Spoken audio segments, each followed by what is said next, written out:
बहुत बड़ी गलती हो गई, मुझे माफ कर दो। माफ करने से मुझे वापस जिंदगी नहीं मिल जाएगी। मेरे माँ बाप आज भी मेरे लिए रोते हैं। आपने मेरे साथ बहुत गलत किया है, बहुत गलत। और तभी अचानक प्रशांत की आत्मा वहां से गायब हो जाती है। सविता जोर जोर से रोने लगती है। सुन लिया तुमने? ये तुम्हारे अपने ही किए हुए पाप हैं जो इस तरह से तुम्हारे सामने आ रहे हैं। माँ, ये आपने अच्छा नहीं किया। सिर्फ 10th बोर्ड के एग्जाम में मैं टॉप कर पाऊं, इसलिए आपने मेरे दोस्त के ऊपर काला जादू कर दिया। नहीं मम्मी, नहीं, अब हम कभी खुश नहीं रह पाएंगे, कभी नहीं। मेरे दोस्त की आत्मा को कभी शांति नहीं मिलेगी मम्मी, कभी नहीं। लेकिन मैंने जो कुछ भी किया सिर्फ तुम्हारे लिए किया। वो लड़का हमेशा फर्स्ट पोजीशन पर आ जाता था और इस वजह से हमेशा तुम्हारे मार्क्स कम पड़ते थे। मैंने तो सिर्फ उस पर एक छोटा सा काला जादू किया था बेटा। मुझे क्या पता था कि उसका ये नतीजा निकलेगा। जिस गुड़िया को तुमने उस लड़के के कमरे के दरवाजे पर लगाया था, दरअसल उसके अंदर एक बुरी आत्मा का प्रवेश हो गया था, जैसा कि अक्सर काला जादू करते समय हो जाता है। मुझे अपनी गलती का एहसास हो गया है।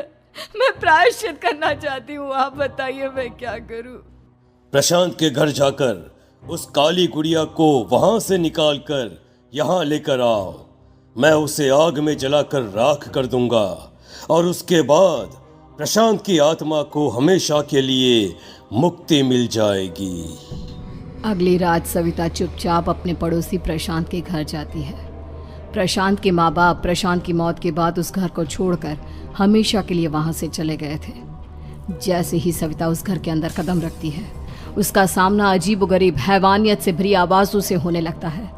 ऐसा लग रहा था जैसे कोई बुरी तरह से चीख रहा हो। सविता जैसे ही प्रशांत के कमरे के बाहर पहुंचती है, वहां पर लटकी हुई गुड़िया के शरीर से खून टपकने लगता है। ये क्या हो रहा है? इस गुड़िया के शरीर से खून क्यों टपक रहा है? सविता हिम्मत करते हुए उस गुड़िया को वहां से उतारने की कोशिश करती है, लेकिन तभी अचानक से बहुत भयानक दिखने वाली औरत उसकी आंखों के सामने आकर खड़ी हो जाती है। मैं यहाँ से कहीं नहीं जाऊंगी, और अगर तूने मुझे यहाँ से हटाने की कोशिश की तो मार डालूंगी मैं तुझे। नहीं नहीं, मुझे तुम्हें यहाँ से ले जाना ही होगा, नहीं तो मेरा बेटा, उसकी जान को खतरा है। मैं तुम्हें नहीं छोड़ सकती। अगर तुम्हारे अंदर हिम्मत है तो मुझे इस घर से बाहर ले जाकर दिखाओ।